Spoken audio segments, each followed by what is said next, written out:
Este episodio de Herejes, el podcast, es patrocinado por ustedes mismos. Si quieren apoyar nuestro proyecto, lo pueden hacer por medio de Patreon en patreon.com/herejes el podcast. ¿Qué tal, mis estimados herejes? Bienvenidos a Herejes, el podcast, un espacio para conocer y discutir tópicos históricos, científicos, filosóficos, de actualidad y cultura popular, desde el pensamiento crítico y la evidencia disponible, intentando siempre encontrar el humor y el punto medio. ¡Feliz año a todos! Ya estamos en nuestra tercera temporada y estamos muy contentos. Como siempre, me acompañan mis hermanos y amigos Alejandro El Vasco Vázquez Azpilicueta. ¿Cómo estás? Muy bien, muy contento con esta tercera, mi segunda temporada. La verdad que me hayan aguantado todos los episodios anteriores es un milagro del Ángel Moroni. Quédense con ese nombre, ya van a saber de quién hablamos. Me acompaña aquí mi amigo Robotín, que me lo hizo Gaspar y que lo tengo acá acompañándome para grabar la tercera temporada. Y muy contento con las locuras agotadoras que tuvimos que leer, o que yo tuve que leer por lo menos. No sé ustedes cómo las trató el capítulo de hoy, pero fue apasionante y absolutamente de locos. Así que muy contento de arrancar. Es correcto, sí estuvo muy bueno. Pero antes de empezar, hay que presentar también al Jim Jones de esta secta llamada Herejes, el podcast. Alejandro, el Corsario Durán. ¿Qué pasó? ¿Cómo estamos? Extrañándote, mi amor. ¿Qué pedo, cabrones? ¿Cómo se la pasaron? ¿Excelente inicio de año o qué? Súper bien. Los veo muy animados. Los veo muy animados. Sí, yo empecé con una hernia de disco, así que muy contento. Sí es cierto, güey. Puta, fue mi rosca de año nuevo, fue una hernia de disco. Yo quiero preguntarle a Bobby si vamos a grabar todo el episodio con los calzoncillos blancos estos feos que nos mandaste o ya me los puedo quitar, güey. No, mira, el chiste es que nos los pongamos después de que nos casemos, pero al final vas a entender por qué. Ok. Lo raro es que los míos venían como chupados. Eso es lo extraño. Guacala. No, qué horrible. Pero bueno, ¿qué les parece si empezamos con la historia de los mormones? A mí me va a tocar hablar de un poquito de la historia, de cómo nacen estos genios espectaculares. Yo quiero hacer dos comentarios antes. Hoy vamos a hablar de blancos americanos exacerbados religiosamente. Vamos a hablar de invasiones de edificios públicos. Vamos a hablar de líderes religiosos mintiéndole a la gente para obtener beneficios personales, y vamos a hablar de candidatos presidenciales que nunca debieron serlo. Y sin embargo, no estamos hablando de Donald Trump y de lo que pasó en la última semana, sino que vamos a hablar de los mormones. Eso ya es llamativo. Lo segundo que quiero decir es que si no fuera porque son una religión espantosa, machista, racista y probablemente la religión más loca de Occidente, y me contaran toda la historia que leí como si fuera un relato de ficción, como si fuera, digamos, Star Wars, de lo que yo soy fanático, yo creo que sería más fanático de esta historia que de Star Wars, porque es increíble. Tiene los personajes, tiene los villanos, tiene los líderes que caen y los otros que le usurpan. Tiene todo. Es impresionante. Es impresionante. Pero bueno, vamos a empezar después de ese pequeño preámbulo. Bueno, como decía Bobby, la Iglesia de Jesucristo de los Santos de los Últimos Días, que son los mormones y que en realidad es solamente una de las identificaciones de lo que son o lo que fueron históricamente los mormones, es la mayoritaria. Es una iglesia restauracionista cristiana, no trinitaria, que se considera a sí misma como la restauración de la iglesia original fundada por Jesucristo. Esto es muy importante porque hoy vamos a hablar de muchas locuras y no hay que olvidarse que detrás de todo esto sigue estando un culto cristiano. Uno de los cultos cristianos más importantes de los Estados Unidos, el cuarto según la cantidad de población, y pese a todos los delirios que vamos a ver, no deja de ser un culto cristiano en el cual la figura central sigue siendo Jesucristo. Bueno, la iglesia tiene su sede en los Estados Unidos, en Salt Lake City, en el estado de Utah, estado que, como les voy a contar, fundaron los mormones, y tiene congregaciones a lo largo de todo el mundo. Según ellos, tiene 16 millones de miembros y 65.000 misioneros voluntarios, y es la denominación más grande del movimiento de los últimos días, fundado por Joseph Smith. ¿Y quién fue Joseph Smith? Yo creo que la persona en la que Trump basó su vida, ¿no?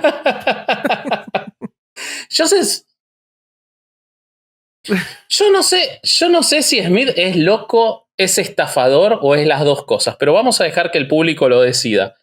Lo primero que yo quiero decir es que, a efectos de que este episodio no dure 16 días, voy a contar muy poquitas cosas de Smith e invito al público a que revise las fuentes que vamos a acompañar. Hicimos un trabajo grande de encontrar fuentes que no sean de los mormones, lo cual es muy difícil en este tema porque tienen un control sobre el material que se difunde fuertísimo. Pero, por favor, lean sobre Smith, lean sobre las 3 guerras mormónicas, porque no las voy a ver en profundidad hoy, pero son temas apasionantes, realmente. Pero bueno, Joseph Smith, el fundador de los mormones, nació el 23 de diciembre de 1805 en Sharon, Vermont, Estados Unidos, hijo de Lucy Mack Smith y Joseph Smith Sr., que era comerciante y agricultor. Y además era un estafador él mismo. Joseph el negocio de la familia. Sí, él lo hizo grande. Era una pyme que él hizo gigantesca, ¿no? Que él hizo un emporio. Era un mercadito y él lo transformó en Walmart. Bueno, esta pareja tuvo 11 hijos criados, y acá esto es muy importante. En los Estados Unidos se considera que hubo 3 etapas de resurgimiento religioso. La primera es en la época fines de los mediados de los 1700. La segunda es luego de la guerra de la independencia, que es en la que nos encontramos en el nacimiento de Joseph Smith, en la que no solo surgen los mormones, como vamos a ver, sino un montón de otras denominaciones, y crecen muchas denominaciones que ya existían. Y la tercera es alrededor de 1930. Bueno, en esta segunda época es en la que se cría Joseph Smith Jr. Según uno de sus biógrafos, Richard Bushman, que es mormón y que su libro ha sido premiado por los mormones, pero que sin embargo se considera la biografía más completa de Joseph Smith. Joseph Smith sufrió a la edad de 7 años una infección ósea paralizante que lo tuvo en muletas durante 3 años. ¿Y por qué pongo en duda este dato, teniendo en cuenta que la única fuente es el propio Joseph Smith y su familia y luego este biógrafo? Porque este dato es utilizado mucho por los mormones para empezar a mostrar la vida que llevó desde su juventud Joseph, una vida de sacrificios y de lucha con todo lo que le ponía en el camino a la vida. Que tiene mucho que ver con el funcionamiento psicológico incluso y de la fe de los mormones.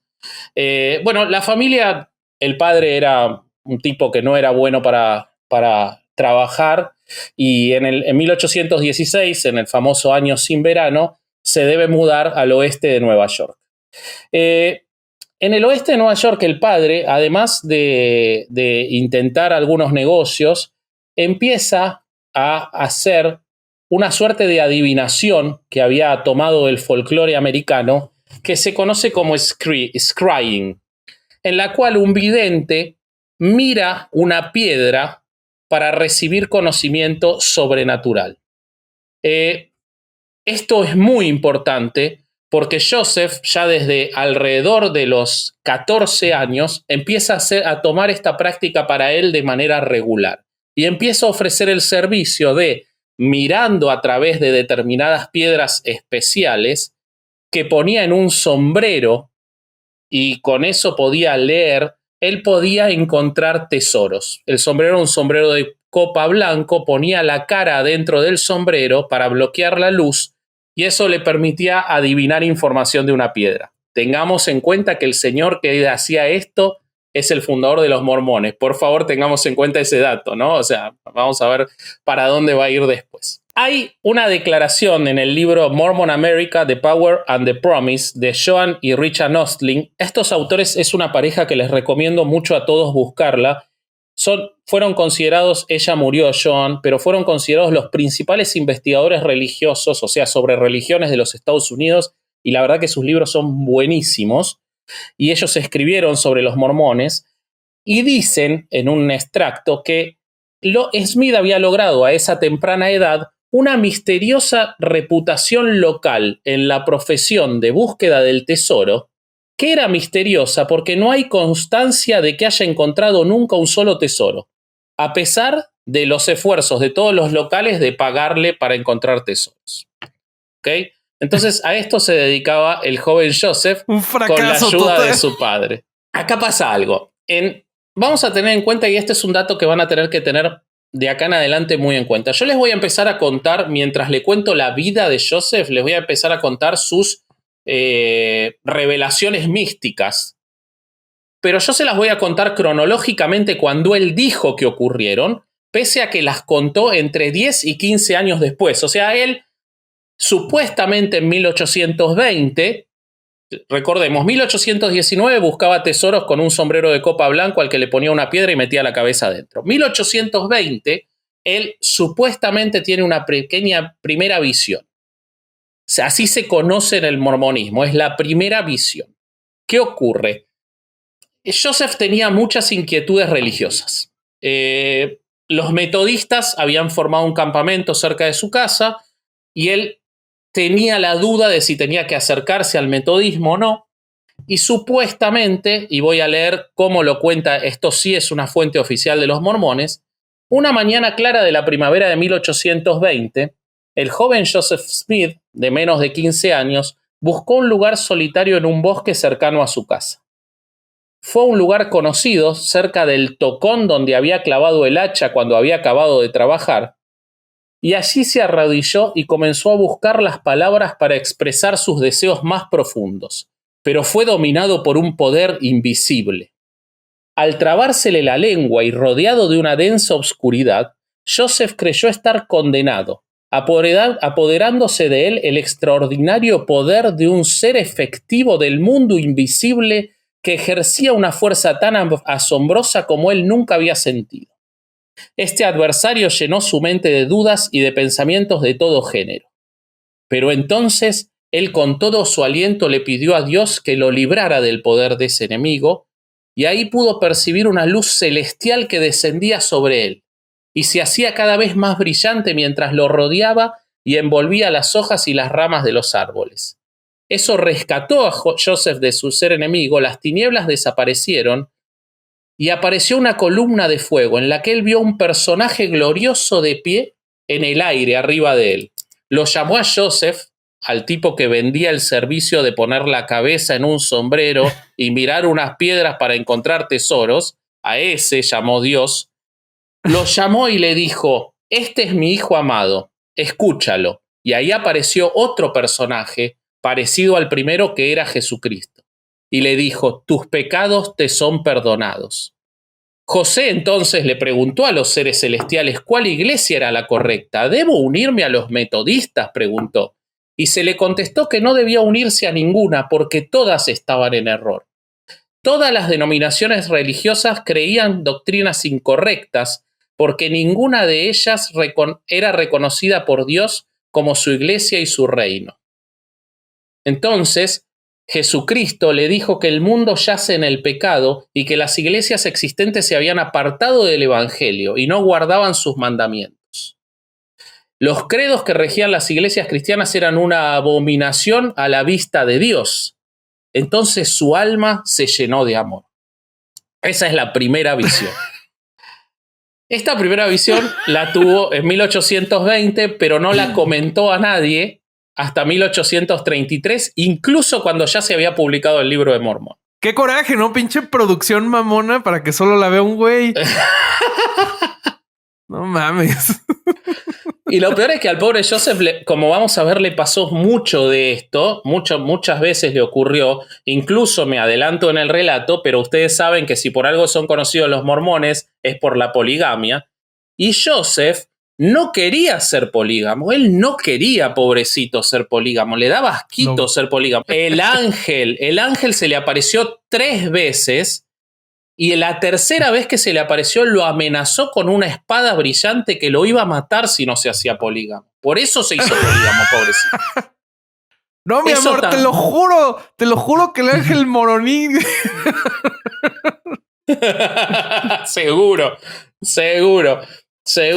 Pero es terrible lo que le pasó. Y bueno, y todavía ahora vamos a ir a cuando se le apareció Moroni, que es el que le dictó. Pero no me voy a adelantar, porque ¿qué pasa? Ustedes imagínense, ustedes dos, ¿no? O la audiencia, si quieren comentarnos, ¿qué les ocurriría si tienen esta primera visión en la que se les aparece Dios y Jesucristo y espanta a la fuerza tremenda que los está agraviando? Y ustedes tienen 14 años.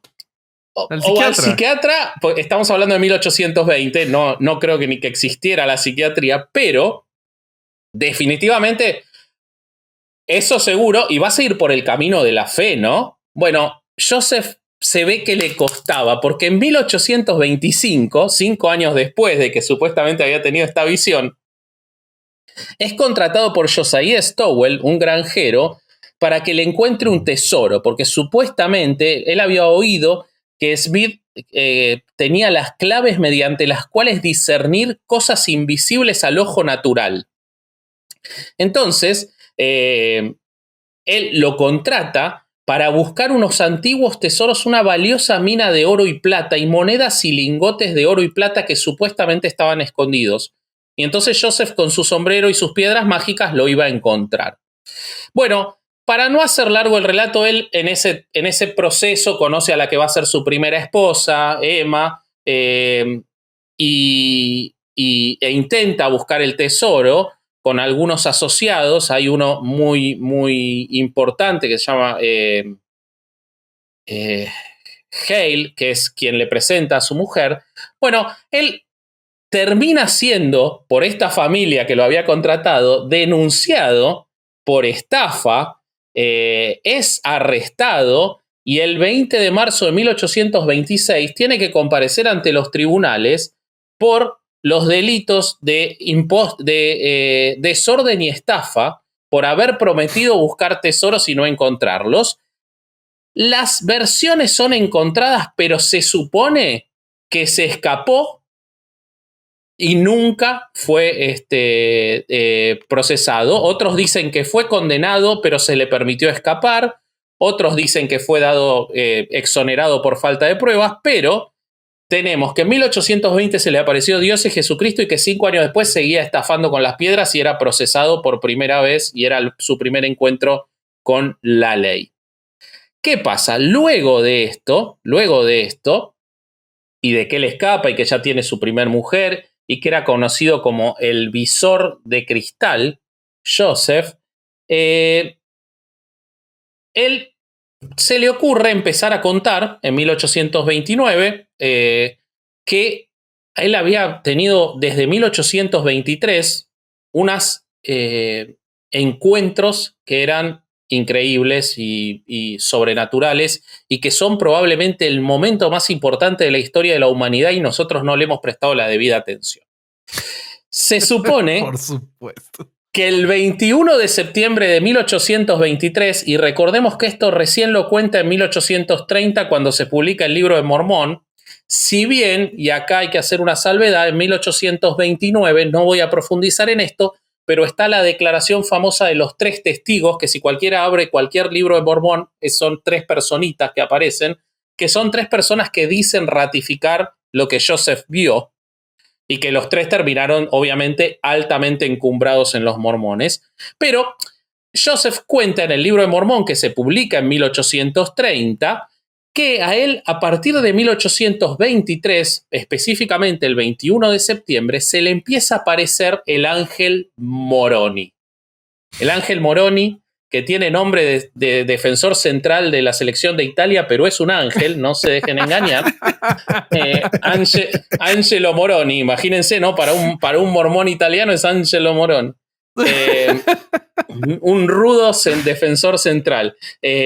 Bueno, aproximadamente a partir del 21 de septiembre de 1823 se le empieza a aparecer y le empieza a decir que él es el elegido. Recordemos que él tuvo la primera visión, que la cuenta después de la aparición del ángel Moroni, pero ocurrió antes. Si están perdidos, yo también. Bueno, a él supuestamente se le empieza a aparecer el ángel Moroni. No voy a contar qué le dijo el ángel Moroni, porque eso se lo dejo a Bobby, pero sí voy a contar cómo encontró las planchas. Le dice que él tiene que ir a un monte cercano de su casa, llamado el monte Cumorá, en el que él va a encontrar un tesoro trascendental para la historia de la humanidad. Entonces él, pero le dice que antes de encontrar las planchas, él tiene que cumplir ciertos mandamientos, que son no usar las planchas para obtener ganancia monetaria, que debe contarle a su padre sobre su visión, porque obviamente el padre no se iba a perder esta. Entonces el segundo mandamiento era que le tenía que contar al padre sobre la visión. Que nunca le mostrara las planchas a ninguna otra persona, jamás. Las planchas no las podía ver nadie más que él. Y se supone, esto no es oficial, pero los contemporáneos cuentan que hubo un par de mandamientos más. Que tomara las planchas y las dejara en su sitio, y dejara el sitio sin mirar atrás, y que las planchas nunca tocaran el suelo hasta que estuvieran a salvo en su casa en un cofre cerrado. ¿Ok? Después hay otras, como que usara ropa negra, que montara en un caballo con cola de zorro. Yo creo que ya eso es cuando probó la sagrada marihuana y empezó a agregar cosas, porque Smith le iba agregando a su relato en sus cortos 38 años, contó muchas cosas. Sí, exactamente. Bueno, esto fue en un sueño, a la noche. A la mañana se despierta y dice, puta madre, el sueño que tuve, y no le cuenta al padre. Entonces se pone a trabajar y se desmaya, y en ese desmayo se le aparece Moroni de vuelta y le dice, escúchame, te dije que le cuentes a tu papá. Entonces, si no le contás a tu papá, no se puede cumplir. Entonces se despierta y le cuenta al padre. El padre obviamente le cree, porque es súper creíble esto. Recuerden que buscaban con piedras adentro de un sombrero. Y entonces le dice, vos tenés que hacerle caso al ángel. Entonces Smith se va rápido a la colina de la cual no había registro antes que existiera, ¿no? Ahora sí está, digamos, donde él dijo que estaba la colina y un gran monumento mormón, pero la colina tiene un nombre bíblico de los mormones. O sea, bueno, no importa, la colina. Encontraron dónde había caído la bala y le pintaron la diana alrededor. Claro. Y entonces, él agarra sus piedras videntes, sus piedras especiales, por eso lo habían elegido, porque él tenía el poder de mirar con las piedras videntes, encuentra el lugar donde estaban enterradas las planchas y la abre. Era un cofre muy, muy hermoso, muy increíble. Él abre el cofre y estaban estas planchas doradas. Según el relato hecho por la madre y la hermana de Joseph, que lo hacen después de la muerte de él, ese primer año él tiene un problemita, que es que no cumple el mandamiento de no apoyarlas en el suelo. Entonces, porque él abre el cofre, saca, y había un montón de tesoros increíbles también. Entonces él, para que no se pierdan esos tesoros, cierra de vuelta el cofre, le pone una piedra arriba y apoya las planchas en el suelo. Cuando vuelve a mirar, las planchas no estaban. Y cuando quiere volver a abrir el cofre, una fuerza terrible lo expulsa. Entonces, y desaparece todo. Entonces él no sabe si fue una visión o no, pero, para no hacer el cuento largo, él vuelve, porque se le vuelve a aparecer Moroni año tras año. Se supone que salvo en 1825 fue todos los años a buscarlas y iban ocurriendo distintas circunstancias hasta que finalmente en 1827 se le aparece el ángel y le dice que esta va a ser la última oportunidad que va a tener de encontrarlas. Y ahí se da una situación en la cual otro socio Samuel T. Lawrence, que era un socio en la búsqueda de tesoros con él, en esa exitosa empresa de búsqueda de tesoros que nunca encontró ningún tesoro, se entera porque él supuestamente le empieza a contar a todos lo que pasaba en la comunidad, que había aparecido el ángel, que estaban las planchas. Él no sabía qué decían las planchas, pero él lo contaba supuestamente. Entonces Lawrence parece que se quiere apurar y ir a buscar las planchas antes, cosa que no se entiende, porque si a este se le habían aparecido los dos dioses, o Dios y Jesucristo, y al otro, a Lawrence no. ¿Por qué le iban a dar las planchas a Lawrence? Pero se preocupa de que Lawrence se va a apurar. Entonces Smith, que era muy vivo, lo manda al padre a que lo espíe a Lawrence en la casa, y en el medio de la noche del día anterior al que iba a ir, agarra un caballo con su mujer, con la pobre Emma, y después les voy a explicar por qué la pobre Emma, y se va a buscar el cofre, y lo encuentra, esta vez lo encuentra. Porque Emma oró muy fuertemente a Jesucristo, mientras Emma oraba, él encuentra las planchas. Lo importante, no sé por qué no la mandó a espiar a Emma y lo acompañó al padre, pero bueno, lo importante es que él no solo recibe las planchas, sino que esta vez le dan unos grandes lentes que él llamó Urim y Tumim, que son los intérpretes, que son dos piedras videntes que le mostró a su madre cuando regresó por la mañana, supuestamente. Bueno, entonces él logra llegar con las planchas a la casa y las empieza a traducir. Las planchas están en... Las planchas, este es un dato fundamental, están en egipcio reformado, un idioma del cual no hay ninguna evidencia que alguna vez haya existido, no hay ningún tipo de arqueólogo que haya encontrado lo que es el egipcio reformado, pero las planchas estaban en egipcio reformado. Él no las traduce, obviamente idioma que él no hablaba, pero no olvidemos que él tenía Urim y Tumim.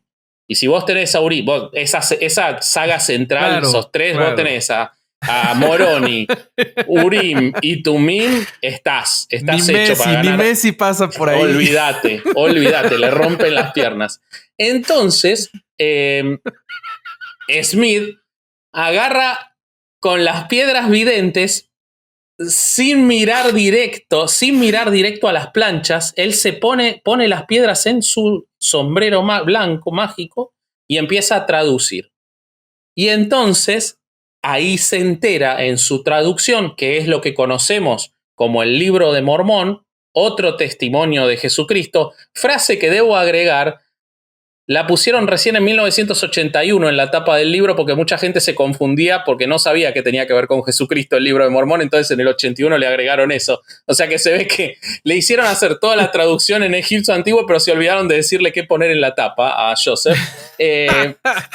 Bueno, y entonces ahí viene lo que cuenta el Libro de Mormón. Bobby, ¿querés contar claro qué dice el Libro de Mormón? Por favor, ¿qué tradujo el querido Joseph Smith? Con todo gusto, y pues vamos a empezar con este magnífico relato. Bueno, pues para empezar, yo no voy a contar lo que pasó inmediatamente antes de que existiera Joseph Smith. Para este relato tenemos que regresar a antes de la creación de la Tierra. Antes de lo que dice la Biblia, es lo que nos empieza a contar el Libro del Mormón. Chequen esto.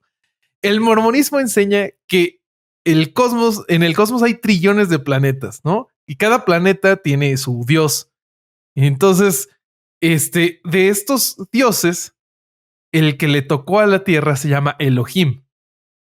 Entonces, Elohim en su momento nació de padres de carne y hueso humanos, y gracias a que siguió las enseñanzas mormonas, él muere, resucita y se convierte en un dios, el dios de la Tierra. Entonces, Elohim vive en el planeta Kolob, ahí junto con sus esposas, porque él tiene un harén de un montón de esposas y tiene sexo celestial infinito. Concibió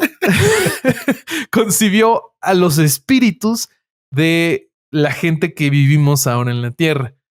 Antes de que se construyera la Tierra, hubo un congreso, ¿no? Se juntaron en la sala de juntas y se presentó el plan de hacer la Tierra. Ahí se iba a mandar a los espíritus para tomar cuerpos mortales y que aprendieran por sí mismos a diferenciar entre el bien y el mal. Obviamente, los juniors de Elohim asistieron al congreso, ¿no? Que eran Lucifer y Jesús, sus hijos más grandes.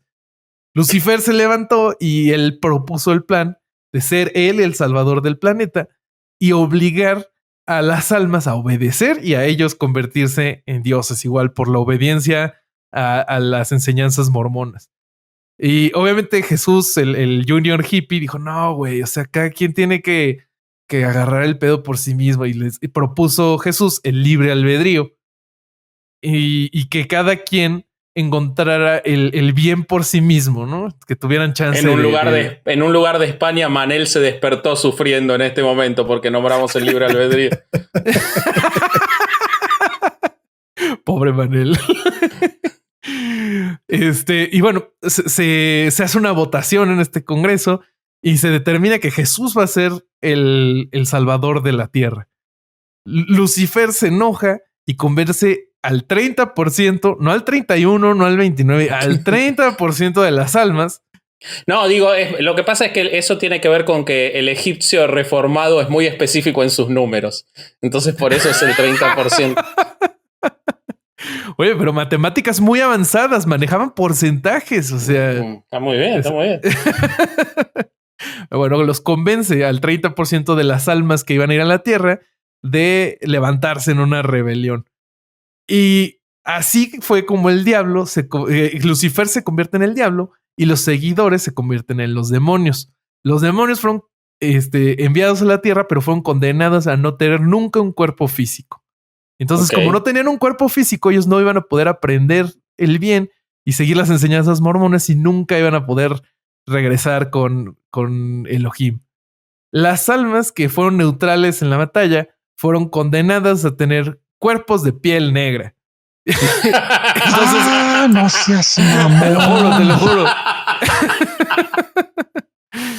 No, pero el tema que tienen los mormones con los negros es tremendo. Pero no te preocupes, Durán, porque en 1978 la iglesia mormona siguió conservando la tradición de que el presidente sigue teniendo un vínculo directo con Dios. Entonces, para 1978, el presidente determinó que él había tenido una visión nueva y que le dijo a Dios que ya no había pedo con los negros, que ya podían ser mormones de los normales. Sí. Pero bueno. Pero yo igual voy a contar más adelante un par de cositas que pasaron antes con los negros, antes de que hicieran eso. Sí. Pero bueno, esa es la razón por las que los negros son negros, por las que los morenos somos morenos. Obviamente, los que pelearon con más valor fueron premiados naciendo en familias mormonas con cabello rubio y piel blanca. Ya que tenían así toda la logística organizada, quién iba para dónde, Elohim toma a una de sus esposas y viajan a la tierra en la forma de Adán y Eva. Entonces, contrario a lo que dice el Génesis, Dios era Adán y Eva era una de sus esposas. Entonces ahí ya se contradice con el resto del cristianismo y el judaísmo. Pero bueno, no nos vamos a meter en eso ahorita. De hecho, no sé si lo vas a decir, pero para los mormones, tanto Dios como Jesucristo tuvieron múltiples esposas. Por eso, por eso es el camino es la poligamia. Pero bueno, adelante, perdón. Miles de años después de que comienza la raza humana, Elohim regresa, pero saca una jugada del libro de Zeus y él tiene sexo con María. En este caso no es el Espíritu Santo, es el mismo Elohim el que va con María y tiene sexo con ella para poder crear un cuerpo físico para Jesús, su hijo. Entonces ya Jesús nace y predica, y hay mormones que piensan esto no es todo. Esto lo saqué yo del sitio de los mormones. Hay mormones que piensan que cuando él llegó a la vida adulta tuvo por lo menos 3 esposas. Se cree que tuvo muchos hijos y Joseph Smith declaró ser descendiente directo de Jesús. Claro. Hay mormones que lo creen, hay mormones que no. Eso lo declaró después, no está no está al principio. Él va agrandando su historia, lo que yo les decía.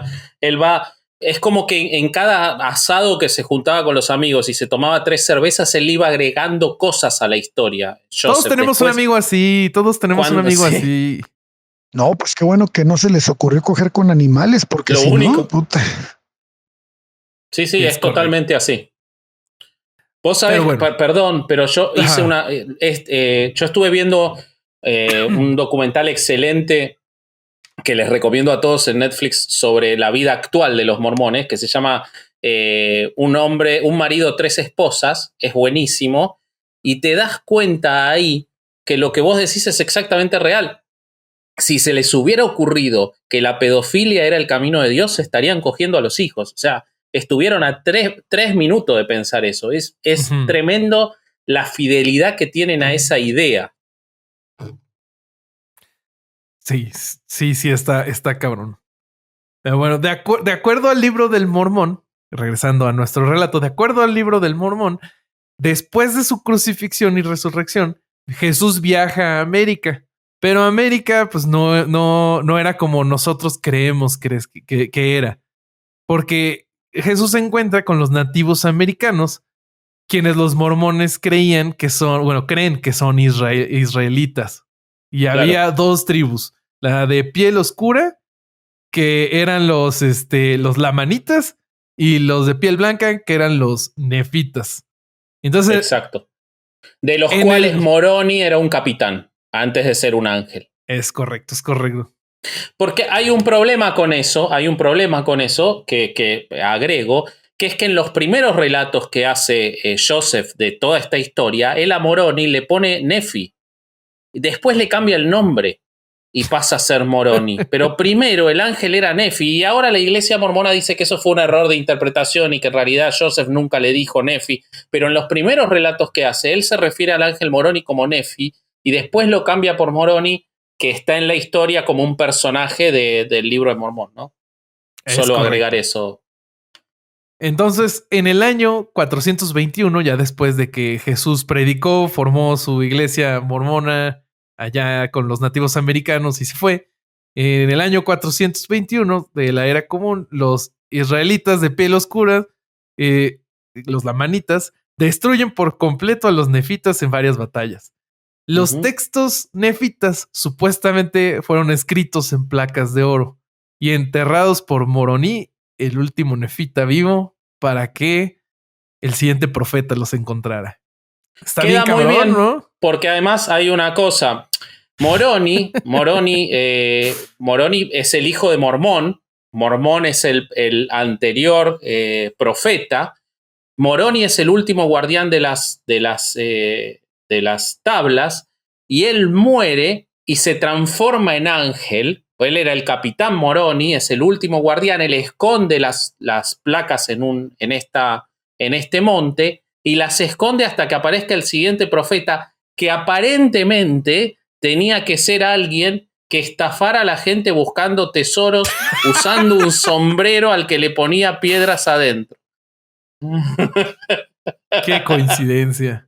No es posible. ¿Cómo se pueden creer eso, cabrón? Porque Dios trabaja de maneras misteriosas, Durán. Bueno, si miles de millones de personas se creen las estupideces que dijo Mahoma, o las que dijo, o la que dijeron en el Nuevo Testamento, ¿por qué no se van a creer eso, no? Bueno, ¿sabes qué creo? Yo estuve reflexionando sobre ese punto esta semana. Y esto que voy a decir se aplica acá y se aplica a Ron L. Hubbard, a quien también vamos a tratar en esta temporada, el creador de la cientología. La única diferencia que tenemos es que son recientes y les conocemos la historia a estos payasos. Pero vos imagínate si en el Nuevo Testamento, en lugar de haber 30 años casi o 25 años en los que no se sabe nada de Jesús, apareciera que Jesús a los 15 años vendía esquemas piramidales o aceites esenciales, o que trabajaba de repositor en Walmart y ponía, o sea, lo que no tenemos de Jesús es esa etapa, solo tenemos cuando empezó a predicar. Si no tuviéramos la historia de Joseph Smith, sería una historia loca que escribió, pero igual que todas las historias religiosas. Güey, sí, o sea, hablando a favor de la gente de 1800 y tantos, hoy en 2020 hay gente tomando dióxido de cloro para curarse el coronavirus. O sea, no me chingues.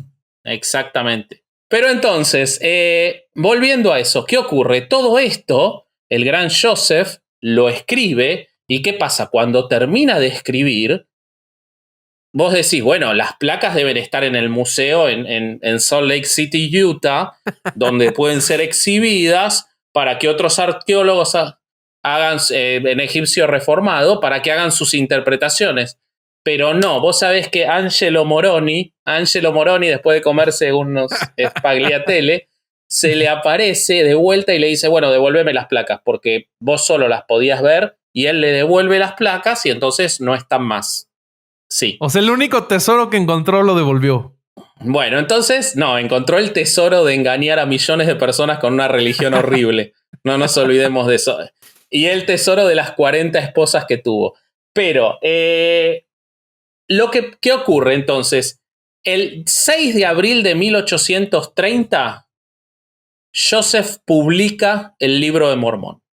El Libro de Mormón empieza a tener mucha trascendencia porque es una historia novedosa para mucha gente en este resurgimiento religioso que se da en esa época, que no se siente identificada. Esto es real y está documentado, que hay mucha gente que no se sentía identificada por ninguna de las descripciones religiosas existentes y empiezan a acercarse al mormonismo interesados por el texto. Vos pensás que es un texto que habla mucho a la superioridad racial blanca, que habla mucho al conquistador y a los hijos del conquistador, que pone al indígena en un lugar de enemigo y de inferior, cosa que van a explotar. También.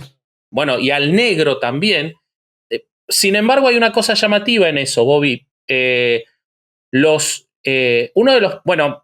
funda su iglesia y le pone, por una revelación que los invito a leer, porque primero es la Iglesia de Cristo. Él cuando la funda se llama la Iglesia de Cristo. Después, él tiene una revelación en la que le dice que se tiene que llamar Iglesia de Jesucristo de los Santos de los Últimos Días. Búsquenla. No voy a contar eso porque es muy largo, pero es espectacular que haya tenido una revelación para eso. Y entonces, el libro los empieza a traer. Pero él se da cuenta de que en Nueva York, un lugar con más formación cultural y con más preparación y con la penetración de iglesias más tradicionales, no va a tener el éxito necesario. Entonces tiene otra revelación que le dice que él tiene que establecer la nueva Jerusalén llamada Sión. Y se muda a Jackson, Missouri, al condado de Jackson, Missouri, para fundar ahí su iglesia. Ahí lo siguen todos los mormones que habían empezado a conjugarse atrás del Libro de Mormón y atrás de sus cada vez más grande historia sobre este tema. Entonces, cuando él se muda a Jackson, Missouri y empieza a planear su religión, empieza a tener los primeros problemas. Él construye un templo en Kirtland, que era Ohio, pero era en el límite. Empieza a tener sus primeros problemas con Missouri. Y una de las cosas por las que tiene problemas, paradójicamente, era porque la mayoría de los mormones de ese momento, del primer Joseph Smith, eran abolicionistas, eran antiesclavistas. ¿Por qué? Porque como venían de Nueva York, que ya era un lugar abolicionista, y se mudan a Missouri, y entonces en Missouri empiezan a tener problemas por eso. Se da la primera guerra mormónica, no la voy a contar, es apasionante, por favor lean sobre la primera guerra de los mormones que dura casi 4 años, hasta que los terminan expulsando de Missouri porque el gobernador de Missouri ordena que sean o expulsados o exterminados. Da una orden de exterminio de los mormones. Los mormones tienen que irse de Missouri. Entonces encuentran un nuevo lugar a orillas del río Mississippi en Illinois que se llama, o que ellos reconvierten, era una pequeña aldea que ya existía, ellos la reconvierten en un lugar llamado Nauvoo. Nauvoo, un nombre bíblico del Libro de Mormón, aunque parece una aldea de Star Wars, ¿no? Pero es un nombre que se le ocurre a Joseph Smith. Ahí, en ese lugar, es donde él por primera vez cuenta la historia de cómo el ángel se le apareció 3 veces y lo amenazó de muerte si él no iniciaba la poligamia. Tengamos en cuenta que Joseph Smith públicamente negó la poligamia siempre hasta su muerte. No fue parte de la religión oficialmente, porque solo se lo empezó a contar a sus más allegados para que solo los superiores de la iglesia pudieran practicar la poligamia. No era la regla de toda la religión en general. Él se supone, según los relatos, que llegó a tener hasta 40 esposas, aunque muchas fueron post-mortem y se unieron a él solamente para el espíritu. ¿Por qué? Porque hay una parte muy importante de la tradición mormónica que dice que, o de por lo menos los mormones que creen en la poligamia, que no son todos, que dice que vos tenés que conformar familias muy grandes y con muchas esposas para tener muchos hijos, para asimilar la construcción de Dios de una población, para cuando después vos mueras y seas un dios en tu propio planeta, estés preparado. Entonces él le dice a los suyos que lo que él tiene que hacer es buscar muchas esposas, y él llega a tener hasta 40, con mucho padecimiento de su primera esposa, la pobre Emma, que nunca estuvo muy contenta con la poligamia. Se supone que él tuvo sexo con 12 a 30 de esas 40, no con todas, repito, con muchas lo casaron después de muerto para que lo acompañe en ese planeta que le toque a Joseph Smith. Pero bueno, el número es 40. Hace poco la Iglesia Mormónica tuvo que sacar una declaración en la cual puso en contexto la actividad poligámica de Joseph Smith para intentar de cierta forma explicarlo. Pero la realidad es que lo tuvo. En ese lugar tiene otras revelaciones sobre la teosis, que es la forma en la que las personas se convierten en dioses, que es lo que explicaba Bobby, como todos podemos ser dioses de otros planetas, y va construyendo y haciendo crecer a Nauvoo de tal forma que se transforma en una aldea mayoritariamente mormónica. Y acá se da el principal problema de Joseph Smith. Pasan 6 años, en 1844 Smith ya es el alcalde de Nauvoo. Todo el consejo... Porque ¿qué problema había tenido en Missouri sin entrar a contar las guerras? Uno de los problemas que tenía era que cuando entraban a un pueblo votaban en conjunto todos los mormones, entonces siempre ganaban todas las elecciones, entonces iban moldeando la legislación de cada lugar a sus propias costumbres. Eso es muy interesante verlo y los invito a verlo. Pero en Nauvoo lo logran, en Illinois, y él termina siendo el alcalde del lugar, terminan teniendo toda la legislatura a su favor y toda la judicatura a su favor, es toda mormónica. Sin embargo, y estas son las cosas maravillosas que tiene Estados Unidos y que yo siempre voy a ser un admirador de su construcción social, viene un loco y arma un diario independiente en Nauvoo que se dedica a hablar mal de los mormones. El tipo arma un diario en el que empieza a decir, entre antimormónicos y exmormónicos que abandonaron el culto, empiezan a decir que Joseph Smith está practicando la poligamia y que está cometiendo abusos de poder y que quiere convertirse en un dios teocrático. Se funda el Nauvoo Expositor, que saca un solo número. En ese único número, este diario cuenta todo esto, que Joseph Smith practicaba la poligamia, que quería convertirse en un dios teocrático. Imagínense los huevos del autor, del tipo del diario. Bueno, Joseph Smith, como alcalde del lugar, ordena la destrucción de las instalaciones utilizadas para imprimir el diario. Él lo pide, el consejo de la ciudad declara al periódico una molestia pública, se ordena la destrucción, pero sorpresivamente, estas cosas increíbles de los Estados Unidos, como les decía, esto causa indignación pública de la gente que vivía en Nauvoo y que no necesariamente eran fieles acólitos de Joseph Smith. Entonces lo denuncian, pero los jueces de Nauvoo, mormones también, desestiman las denuncias, pero se van a una esfera superior judicial en el condado de Carthage y lo denuncian y se lo detiene. Él primero escapa, pero después se entrega a las autoridades junto con su hermano. Y en la cárcel de Carthage, y esto es tremendo, pero entra una horda iracunda que, entre atemorizada por lo que había leído sobre este tipo que se quería hacer un dios teocrático y enojado por la intención de destruir el diario, pensemos que estamos hablando de 1844 en los Estados Unidos, el lejano oeste, si bien no entraba ahí, estaba pegado, entran y los asesinan a los dos, asesinan al hermano y asesinan a Joseph Smith. El problema es que cuando lo asesinan a Joseph junto con Hiram, que era su hermano, Hiram iba a ser el sucesor. Entonces se queda sin sucesión la religión. Y acá se da la primer gran crisis de mando de los mormones. ¿Por qué? Si bien ya había habido pequeñas crisis, recuerden que hablamos de los 3 testigos, los 3 habían terminado en malas relaciones con Joseph, uno había fundado una corriente separatista también que seguía el libro de Mormón, pero que no estaba en la iglesia de Jesucristo de los Santos de los Últimos Días, pero aquí se da una gran crisis. Entonces, lo que ocurre es que aparece el personaje que para mí supera en lo increíble a Joseph Smith, y que para mí es el verdadero fundador de lo que hoy conocemos como los mormones en todos los sentidos, que es Brigham Young.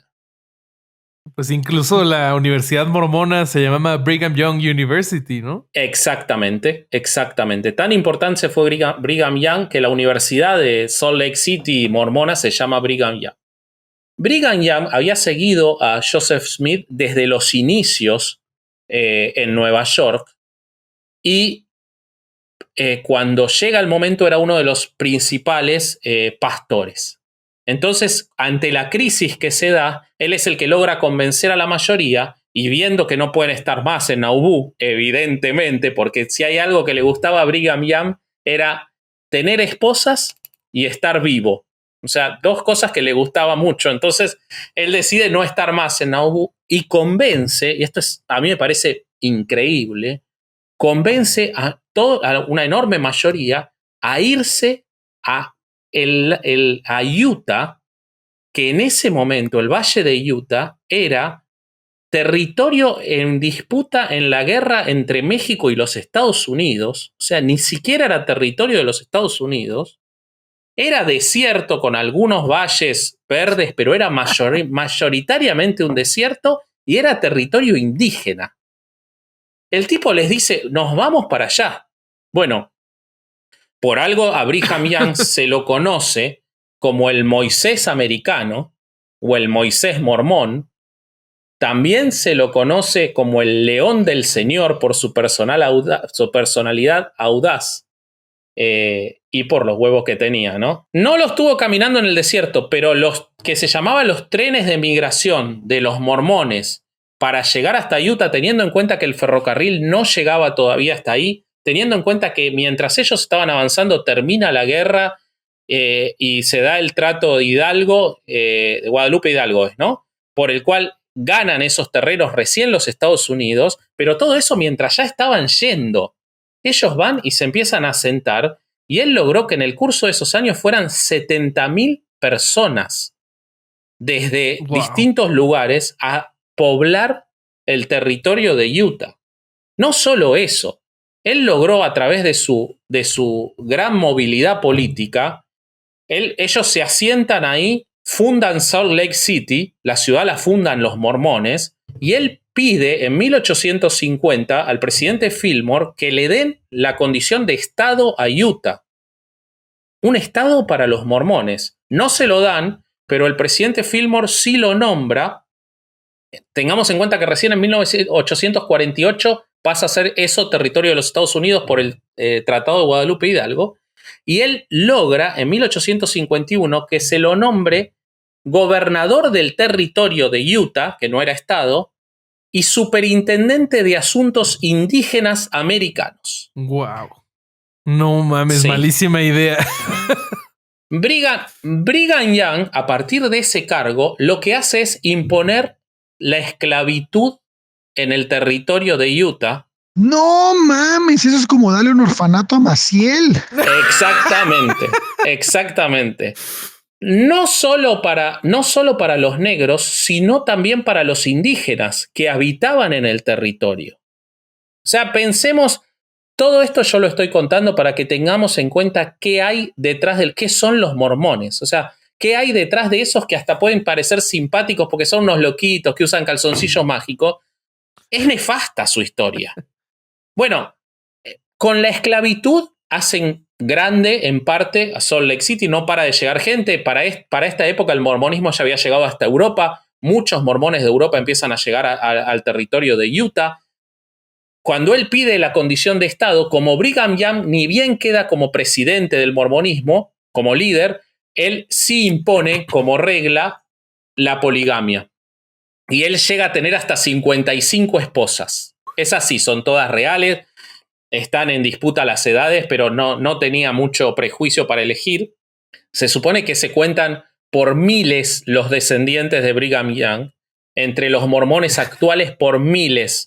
Bueno, los colonos compraban esclavos, también en el comercio de esclavo indio, como les decía, empiezan a hacer guerras con los indios y esclavizan a los prisioneros indios. Estamos hablando de 1850.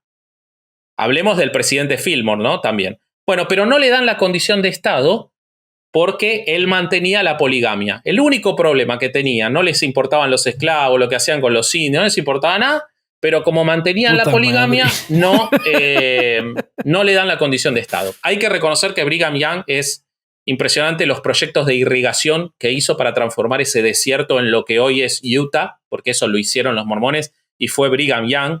Realmente la mente del tipo fue impresionante. Después tuvo negocios particulares que los invito a buscar porque se hizo rico por él mismo a través de aprovechar todo eso para él. Claro, el pobre es pobre porque quiere.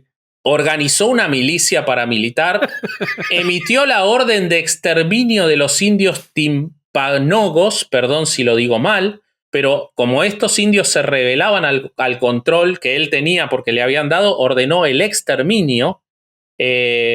Construyó el ferrocarril transcontinental para que pasara por Utah, organizó la legislatura territorial, estableció Fillmore en honor al presidente como primera capital, después pasó a ser Salt Lake City, y venía todo muy bien con el amigo Brigham Young hasta que ocurre una situación tremenda, terrible, porque acá ya contamos dos guerras. La primera, la más conocida, es la guerra de Missouri, que es la primera guerra mormónica.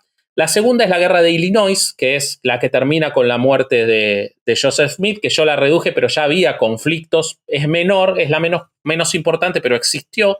Y la tercera es la más grande, la más importante, que es la conocida como la guerra de Utah. Porque no todos estaban contentos. Primero que tenía guerras con los indígenas, pero además no todos estaban contentos con que se le diera a los mormones todo ese territorio. La peor y más sangrienta de los momentos de esa batalla se dio entre el 7 y el 11 de septiembre de 1857, fecha en la cual los mormones masacraron se calcula, alrededor de 120 personas desarmadas entre las edades de 7 y hasta la adultez. Solo perdonaron a 16 niños menores. Y fue así. Resulta que una caravana de familias de Arkansas quisieron pasar para California, no tenían intenciones de quedarse, por el territorio de Utah. Y decidieron hacer noche en un lugar que se llamaba Mountain Meadows.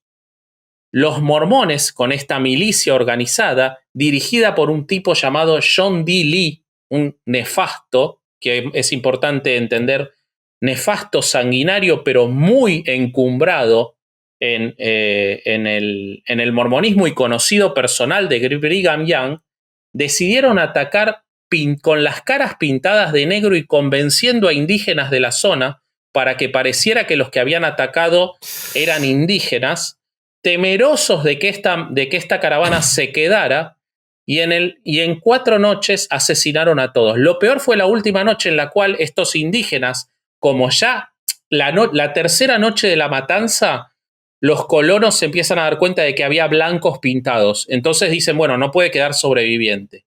Y entonces van con una bandera blanca, y los colonos, que se defendían como podían, viendo la bandera blanca, dejan que entren los mormones y ahí masacran a todos. Como les decía, dejan a 16 personas solamente menores de 7 años. Mames. Al ocurrir esta masacre, John D. Lee, el líder de esta masacre, se va a Salt Lake City a contar lo que ocurre, y la versión oficial es que Brigham Young, cuando se enteró, dijo que era el asunto más desafortunado que jamás había caído sobre la iglesia. Acusó solamente a John Dealey. John Dealey fue excomulgado, fue enjuiciado, sentenciado a morir por fusilamiento en Utah, donde lo fusilaron. Se llevó a cabo la sentencia en 1877, pero él declaró, antes de morir, dijo: tuve la asistencia de muchos en Mountain Meadows. Yo creo que la mayoría de los que estuvieron conectados con la masacre y tuvieron parte en la lamentable transacción que ha ennegrecido el carácter de todos los que fueron ayudantes o participaron en el mismo, actuaban bajo la impresión de que estaban ejecutando un deber religioso. Yo sé, dijo John Dealey, que todos actuábamos bajo las órdenes y el comando de los líderes de la iglesia, y firmemente creo que la mayoría de los que tomaron parte en los procedimientos lo consideraban un deber el obedecer sin cuestionar las órdenes que habían recibido, y que estaban actuando en un sentido de deber hacia la iglesia mormona, con lo cual Brigham Young quedó muy en duda su desconocimiento de la masacre. Uh-huh. Otro dato interesante es que en el año 1961, es decir, 90 años después de esta masacre, John Dealey fue restaurado post-mortem como miembro de los mormones. ¡No! Sí, exactamente. Bueno, la Brigham Young luego de esto tiene que renunciar y le cede a, si bien ya había otro gobernador, él tiene que renunciar a la dirección de los mormones y después sigue su vida con sus 55 esposas, pero ya pierde mucho del poder. Sin embargo, al día de hoy, para terminar mi parte del relato, tanto Brigham Young como Joseph Smith son hombres sagrados de la iglesia mormona y todo lo que yo conté, todas las locuras que yo conté que dijo Joseph Smith se consideran palabra cierta para los mormones. Y bueno, y Brigham Young sigue siendo hay un monumento en el Capitolio, la universidad lleva su nombre, el tipo fundó el estado de Utah. Agrego como nota de color que en 1890, cuando decidieron por fin dejar la poligamia, se le dio la condición de estado y que hoy por lo menos la mitad de la población de Utah son mormones. Para que la gente se dé cuenta más o menos de la importancia de Joseph Smith, los mormones creen que cuando tú estás, después de morir, te juzgan 3 personas. Una es Elohim, la otra es Jesucristo y la tercera es Joseph Smith. O sea, Joseph Smith está al nivel de Jesucristo y de Elohim. Boludo, si me lo cuentan como Star Wars, yo me hago fan. Yo quiero la figurita de Brigham Young. O sea, olvídate. Y John Dealey es uno que se pasa al lado oscuro. Pero bueno, sigamos adelante, por favor. Bueno, pues muchas gracias, mi Vasco de Oro. Es importante hablar un poco de cómo se extendió este movimiento religioso a México, porque pues de alguna manera es un ejemplo más de cómo funciona el ser humano ante las creencias, ¿no? Y es que insisto que existe un paralelo entre los fieles y sus dioses. Estos son todo lo que el hombre no es, ¿no? Uh-huh. El ser humano no es. Por una parte, los dioses llegan a ser inmortales, llegan a ser eternos, omnipresentes, omniscientes, omnipotentes.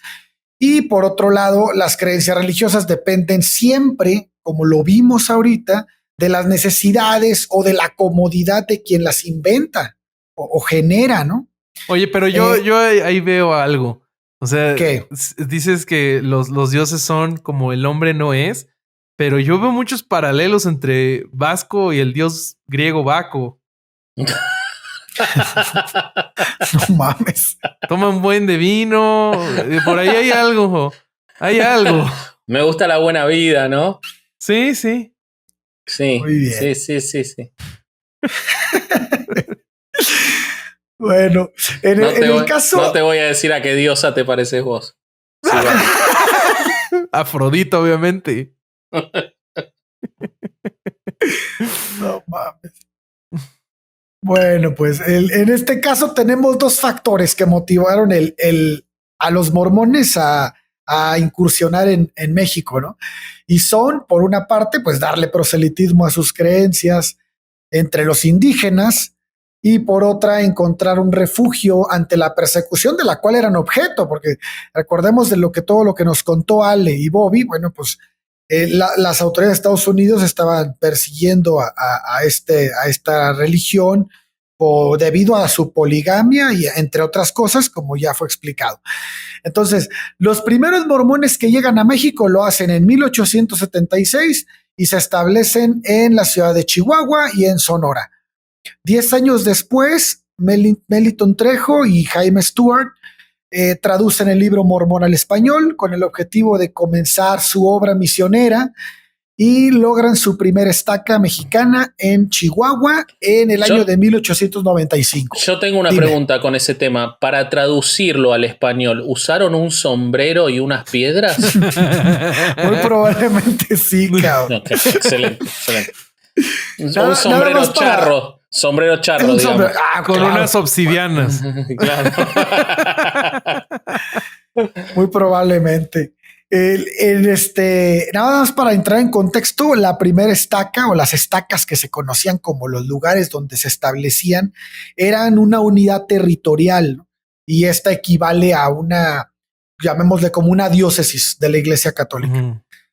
Bueno, primero se enfocaron en las etnias que radicaban en el norte, obviamente, porque ahí estaban establecidos, y estas eran los Pimas, los Yanquis y los Pápagos.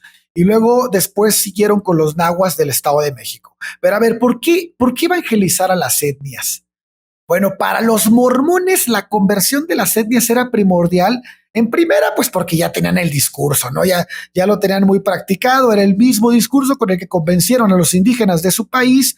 Ese mismo se iba a usar en México, es decir, los indígenas de México también eran lamanitas y por ende descendientes de la casa de Israel, a quienes Jesucristo les había prometido volver. Para 1912 ya existían más de 4,000 adeptos en 9 colonias mexicanas en el norte del país, completamente aislados de lo que era en ese entonces la política mexicana y autosustentables. Esto lo vemos casi en todas las, donde se establecían, eran personas que podían vivir y vivir muy bien de cómo se mantenían por medio de la agricultura y bueno, todo lo que lleva su éxito como, pues, ¿cómo le llamaremos? Como sociedad mormona.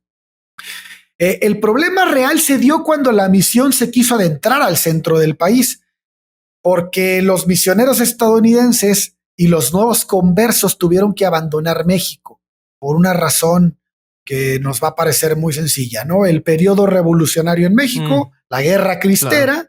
Y vaya todas las consecuencias que se dieron desde 1927 que explotó esa guerra, ¿no? Todo renacería en Puebla con un personaje llamado Narciso Sandoval. Este es un activo del movimiento cristero, güey, que logró convocar en su casa a algunas personas a estudiar la doctrina de los mormones, y el grupo creció de tal manera que lograron, con ingresos propios y con ayuda de la misma iglesia mormona, pues empezar una capilla, ¿no? O sea, es un cristero que se convierte al mormonismo. Así es. Okay. Bueno, no sé si se convirtió, pero pues yo tengo entendido que sí, porque pues era un estudioso de esa doctrina. ¿Tenés idea si se le apareció Moroni? Muy probablemente ahí en el baño se le ha aparecido. Así todo dorado en el baño, una cosa impresionante. Eso se me hace dudoso, güey. Yo no creo que se le haya parecido Moroni, porque siendo México, si Moroni se le hubiera parecido ese güey, le hubiera dejado un souvenir bien naco así, güey, como a Juan Diego su playera esa, güey. No mames. Bueno.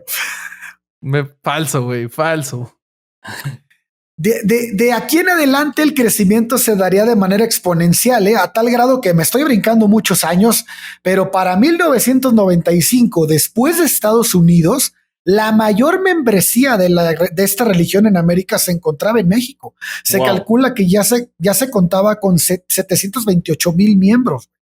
Entonces, lo que viene después es de llamar mucho la atención, porque esta fuerza con la que la religión mormona entró a México va a provocar la aparición de muchos liderazgos.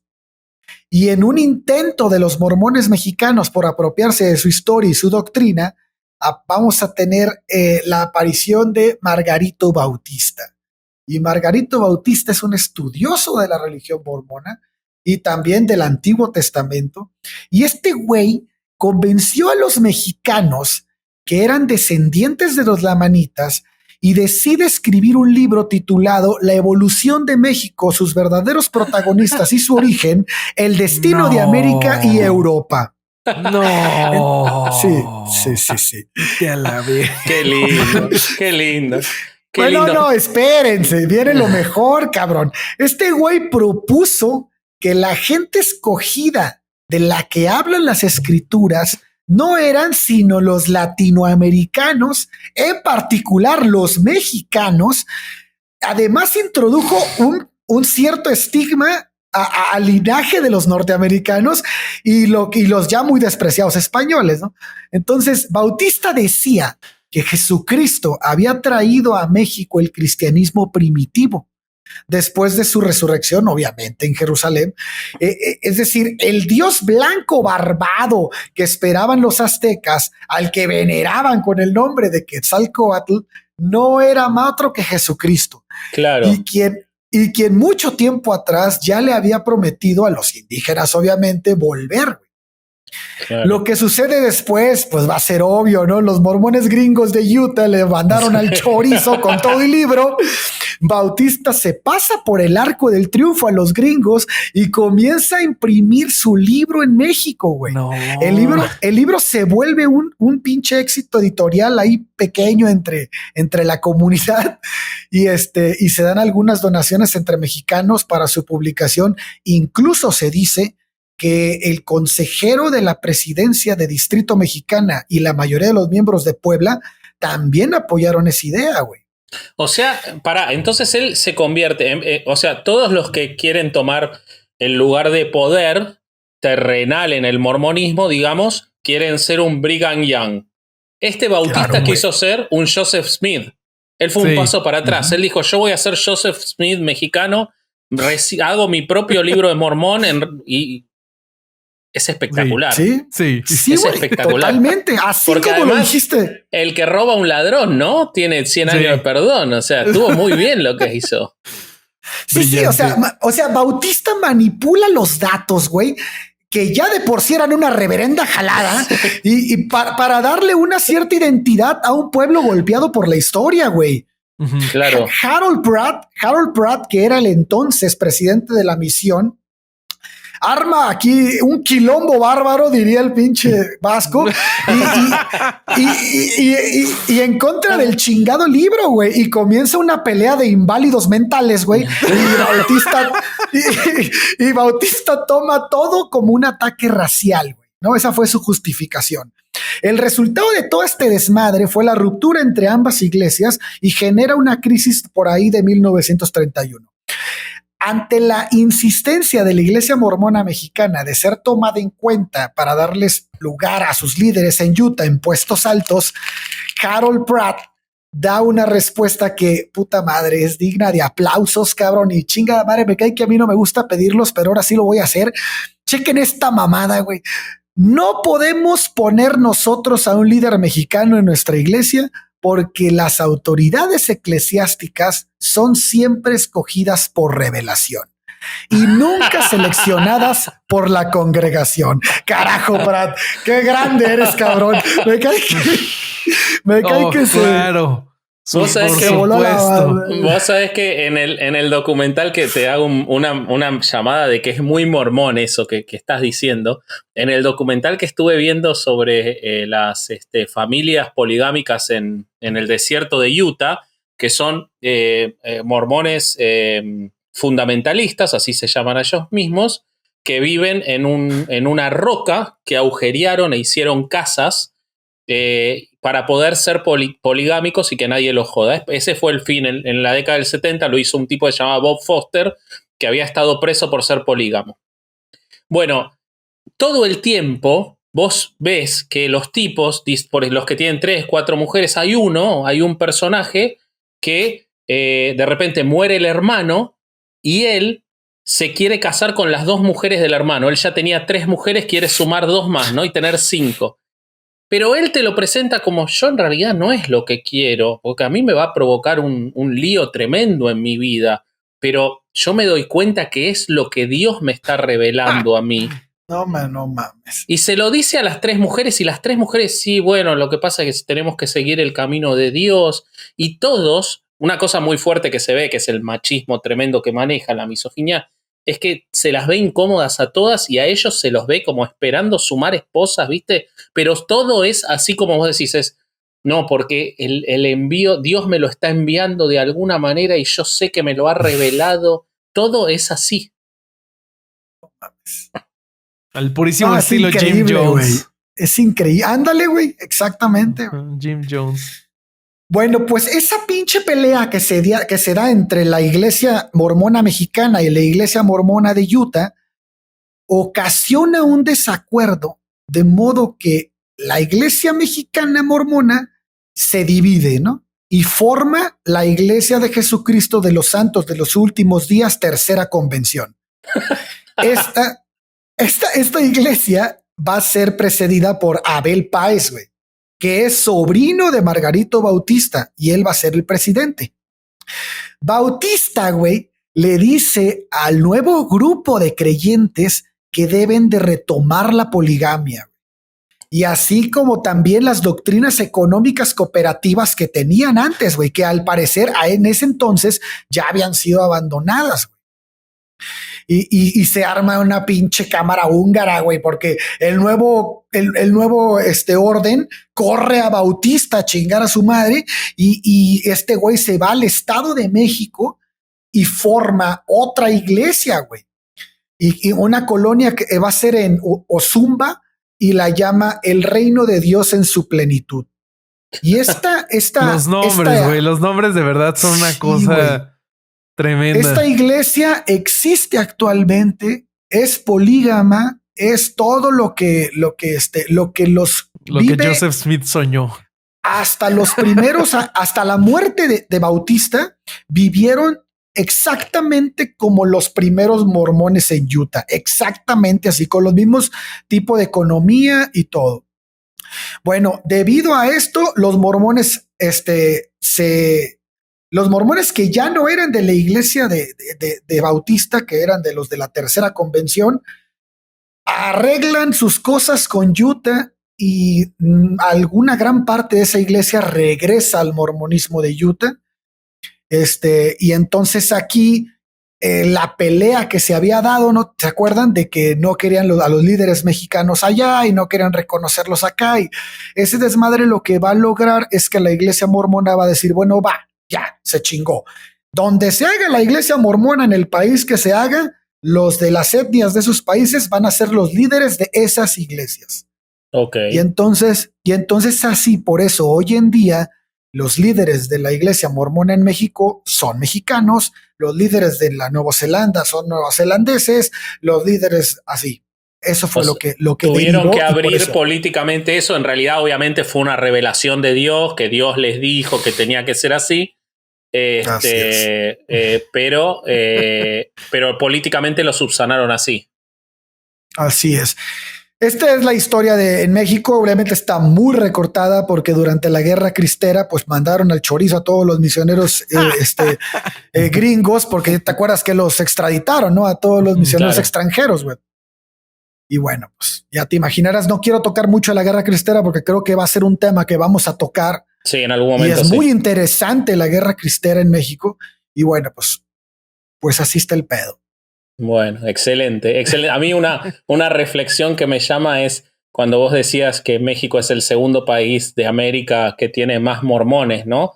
Siendo un país profundamente católico, como igual la sed de fe hace que igual puedan entrar y penetrar, aún siendo una religión nueva, rara, con cosas muy extrañas. Y lo otro que me hace llamar la atención es como a los canadienses todo les chupa un huevo, porque la lógica sería que sea Canadá sí. El segundo país, como están al lado, hablan el mismo idioma. Y la lógica, y los canadienses deben decir, pero no, que vayan para México, a mí me importa 3 carajos esto. También es que era en Canadá, no había lamanitas que convertir. No. Ahí vivían más nefitas. No, qué bueno que no te dan África a la esquina, porque chingamare con No, toda África se olvídate. llevan. No, porque esos son negros, esos son demonios. Hasta 1900. No. Ellos fueron neutrales en la batalla neutrales. entre el bien y el mal. Esta es la última pieza del rompecabezas y es cómo viven los miembros de la Iglesia de Jesucristo de los Santos de los Últimos Días hoy en día. La información que yo traigo es del sitio oficial de la Iglesia de Utah. Entonces, igual esto no funciona para todas las divisiones y subdivisiones que se han formado, pero es por esto, porque yo lo saqué de Utah. Igual es la más representativa. Sí, claro. Para empezar, pues los niños mormones, cuando nacen en una familia mormona, ellos comienzan su educación en el mormonismo desde muy jóvenes. Ellos atienden a algo que se llama seminario, que es como una iglesia, pero todos los días. Ellos reciben educación sobre la fe diaria. Sus padres, de cualquier ciudadano a pie de esta iglesia, no, son monógamos. Entonces, esto es una diferencia con otras de las subdivisiones que han formado. Ellos, desde ir a la escuela, más o menos desde los 6, 7 años, ya empiezan a aprender las historias como la del Arca de Noé, por ejemplo. Se les bautiza más o menos por los 8 años, en la que tienen que cumplir con una entrevista de bautismo en donde tienen que confirmar su fe. Lo que sigue, la verdad, a mí es algo que sí me choqueó, es que desde los 12 años, un niño hombre puede empezar a ser diácono, que es como la orden más baja de sacerdote entre los mormones, y lo que hacen es que ellos ayudan en algunas de las ceremonias. Entonces, de los 12 a los 13 años, de los 14 a los 17 les toca ser maestros, y a partir de los 16 ellos pueden ser sacerdotes. Entonces imagínate, güey, o sea, ellos son chavitos, o sea, ni siquiera están en la plena pubertad y los ponen ya directamente a hacer trabajo religioso. Obviamente, mientras están creciendo y están ahí de teenagers hormonales, ellos no pueden tener relaciones amorosas ni novia de manita sudada con gente de fuera de la iglesia. Luego, claro, algunas de las tradiciones más extrañas que tiene el mormonismo vienen de un libro que, según esto, se fue una revelación que se le hizo a Joseph Smith en 1833. Mira qué loco que haya tenido una revelación Joseph. Sí.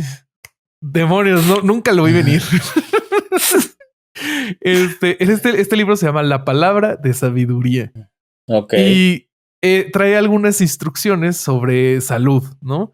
Entonces, algunas de las cosas que recomienda es cosas como no a las bebidas calientes, al alcohol, como el alcohol, el té o el café. Entonces, esas bebidas para los mormones están prohibidas. A cambio de seguir las recomendaciones de este documento, hay algunas promesas a cambio, que son salud en el ombligo y médula de sus huesos, sabiduría y grandes tesoros de conocimiento, la capacidad de correr sin fatigarse y andar sin desmayarse.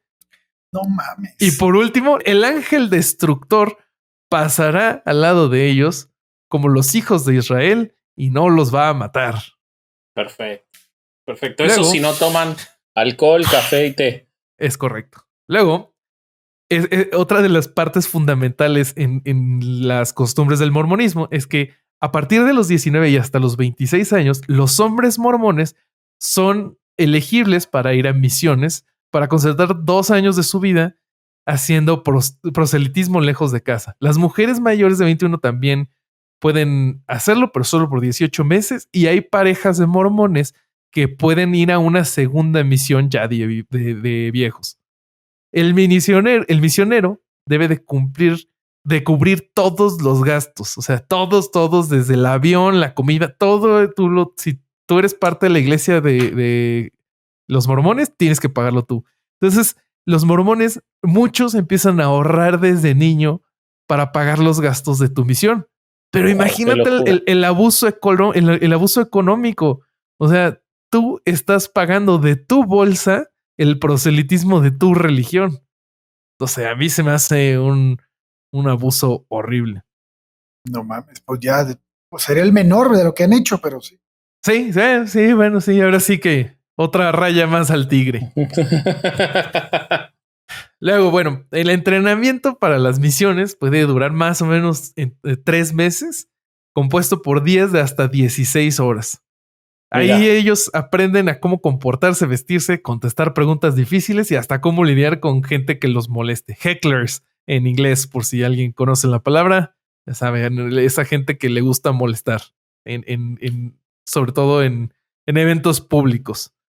Un día normal en la vida de un misionero consiste en 2 horas de estudio de las escrituras y de 8 a 9 horas de ir de puerta en puerta intentando convencer a la gente de bautizarse. ¡Qué locura! Tienen un día libre a la semana para lavar ropa, escribir cartas o salir a conocer la ciudad donde predican. Y luego, como los legionarios. Y los legionarios de Cristo. Sí. Y justo, o sea, les estoy platicando. No, pero el día de los legionarios de Cristo es para que se los cojan. Ese lo tienen que usar. Lo tienen que usar distinto. Pero qué horror. Los legionarios de Cristo, cuando estás en el seminario de legionarios, solo puedes comunicarte por cartas a tu familia y las cartas deben de pasar por el director. Mira. Acá es muy, muy similar. Acá es muy similar, pero les estoy contando todo esto sobre los misioneros, porque ellos tienen un libro de reglas y de comportamientos que tienen que seguir al pie de la letra. Y esto determina muchas de las conductas que ellos tienen. Y bueno, este libro más o menos tiene cosas como usar jerga, expresiones locales o malas palabras está prohibido. Está prohibido usar joyería. Solo te puedes comunicar con tu familia por medio del correo electrónico oficial de la Iglesia de Jesucristo de los Santos de los Últimos Días.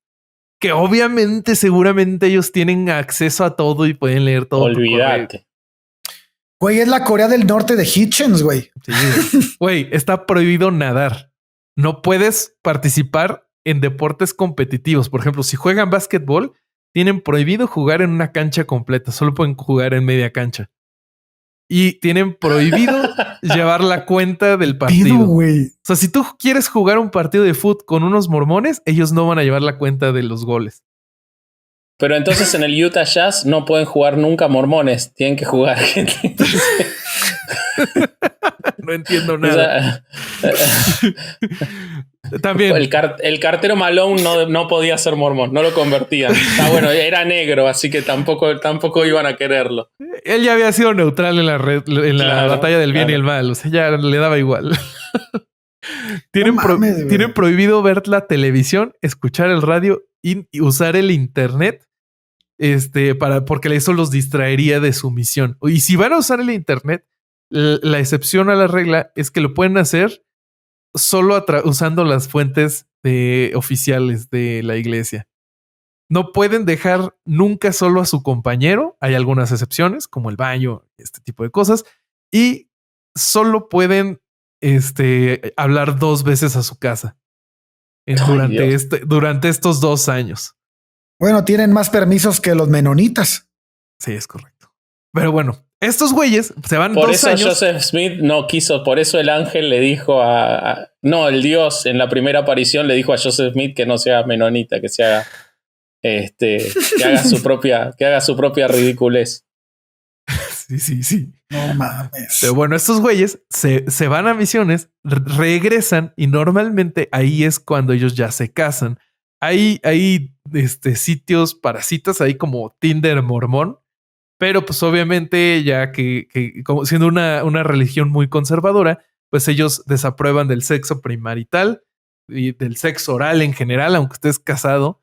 Y una anécdota muy graciosa que me encontré es que ellos se encontró en la Brigham Young University que había varios estudiantes, esto es medio leyenda urbana, que estaban haciendo una práctica que se llamaba soaking, en la que ellos encontraron así como un vacío legal en las escrituras, en la que si un hombre penetra a una mujer pero no se mueve, no se considera tener sexo. Entonces, por lo tanto, no se necesitan confesar ni van a sufrir ninguna consecuencia por eso. O sea, no Entonces, se puede mover el hombre. Ninguno de los dos. O sea, ninguno de los dos. El hombre penetra a la mujer y se quedan así. Ok. No le veo nada distinto a todas mis relaciones sexuales, la verdad. Debo ser mormón. ¡Qué pendejo eres! Además, algo que a mí me impresionó mucho es que ellos, dentro del comité más alto de los mandos, tienen un estilo de NSA, como una agencia de inteligencia que espía los correos de todos los teléfonos. Y si empiezas a hablar mal de la iglesia, te abren un expediente y una investigación. Y puedes por eso llegar a ser expulsado. Suicidio social. Es correcto. Y ahora sí, la duda del millón que seguramente todos tienen. ¿Qué chingados con la ropa interior de los mormones? Sí, yo quiero saber eso. Ahora sí. Qué fea es, güey. Ahí les va, pero tiene una razón, güey. La ropa interior de los mormones son un derivado de la ropa sagrada que usan ellos en el templo. Esta ropa sagrada, la ropa sagrada, no la otra. Se usa solo en los rituales más importantes o solo por los miembros más altos de la iglesia. La teoría de esto es que está basada en el Antiguo Testamento y que cuando la uses, no importa si eres del rango más alto o eres nuevo en la iglesia, te vas a ver igual. Eres indistinguible. Ahora, la ropa, ¿cómo se llama? Este derivado se utiliza por el resto de los miembros, los que no son de rango más alto, durante el servicio de cada día o el servicio de cada semana, pero se usa debajo de la ropa para simbolizar esa otra ropa y la utilizan solo los matrimonios de mormones. Okay. Ese es el significado de la ropa. Y en realidad ellos, esto lo vi en su sitio oficial, consideran muy ofensivo que le digamos a esto calzoncillos mágicos. Calzoncillos mágicos, calzoncillos mágicos, calzoncillos mágicos. Entonces no sean gachos y no les digan calzoncillos mágicos a sus calzoncillos mágicos, por favor.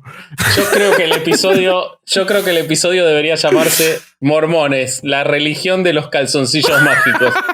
Vamos, me encanta. Ay, escúchame, ¿y tenés algo del problema que están teniendo por el tema de los homosexuales o lo cuento yo? De lo que leí es que se oponen a la homosexualidad.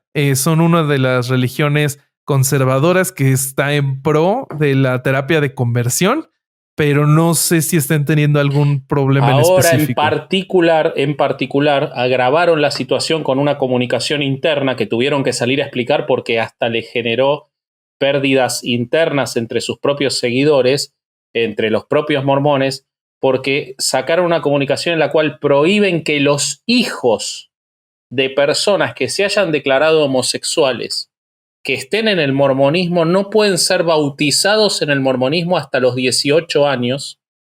Viste que vos dijiste que se bautizan a los 8. Si son hijos de homosexuales, no se encuentren en una pareja homosexual, se hayan encontrado la situación que sea, no pueden ser bautizados hasta los 18 años por las dudas, para asegurarse de que no trasladen el problema ellos también a la religión. Se han impuesto reglas de discriminación que exceden, porque obviamente como es una religión muy conservadora, con mucho énfasis en tener hijos, hay muchas personas que han tenido hijos en el mormonismo que después se declaran homosexuales y los hijos son mormones. Uh-huh. Bueno, les han dado un tratamiento especial para eso. Sí, y eso, de hecho, eso es una de las situaciones que ha generado pérdida porque hay muchas contradicciones internas entre ellos. Por ejemplo, el estado de Utah ha prohibido hace 5 años o 3 años, le puso pena de prisión a la poligamia cuando hay muchísimas comunidades. Si bien los oficiales son monógamos de discurso, porque hay mucho polígamo, no declarado, pero hay comunidades que viven en la poligamia, como les decía antes, y hace 3 años el estado de Utah sacó una ley que le daba hasta 5 años de prisión a la convivencia en poligamia. Sí. Y ahora tuvieron que modificarla en febrero de 2020 para sacarle la pena de prisión y ponerle solo multas por los reclamos que había de las comunidades que se mantienen polígamos. O sea, tienen muchos conflictos internos por sus propias formas de vida y cómo llevarlas adelante. Sí. Wow. Pero bueno. No, están cabrones. Esa es la historia y las creencias y costumbres de la Iglesia de Jesucristo de los Santos de los últimos días. ¿Qué les pareció? Y del resto de los mormones. Increíble. Y el resto de los mormones. La Increíble, volumen güey. 3, la revancha, todos. Todo. El El regreso de Imperio los... contraataca. Sí, el regreso de los Sith de calzoncillos mágicos, todo. Escuchame una cosa, no, a mí me encantó. Yo disfruté estudiando esto, los odié. Ya me parecía que, o sea, no sabía mucho de ellos. Siempre me gustaron sus iglesias, me parecieron siempre las más lindas. Aparte son iguales en todos lados. Digo, de afuera, ¿no? Nunca entré a uno. Pero la verdad no pude creer el grado de maldad con el que se manejan. Cuando ves los testimonios de mormones y ex mormones, aunque no se hayan ido y los ves declarando cómo funciona, sobre todo en las mujeres y en los hijos, el tema de cómo funcionan sus familias, cómo la dedicación, porque tienen un principio que es que esa dedicación tan extrema hacia la familia y tener 15, 20 hijos, los saca del interés sobre la persona y los hace poner el interés en los demás. Y ese es como un principio que tienen para cuando sean dioses, pero eso genera unos sufrimientos y unos sacrificios permanentes que son tremendos. Bueno, nada, me pareció loquísimo. La verdad, tenemos que estudiar cientología, testigo de Jehová, 1000 cosas. No sé si algo va a superar a esto. Es increíble, mi corsario. Güey. No, es increíble, güey. La neta, cuando acabé de...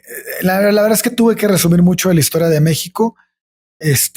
Volví a tener ese sentimiento que cuando fue lo de exorcismo de qué carajos estoy leyendo, cabrón, pero... Yo también, güey. Cuando estaba contando la historia pensé exactamente eso. No mames, cabrón. Es que, bueno, chingado.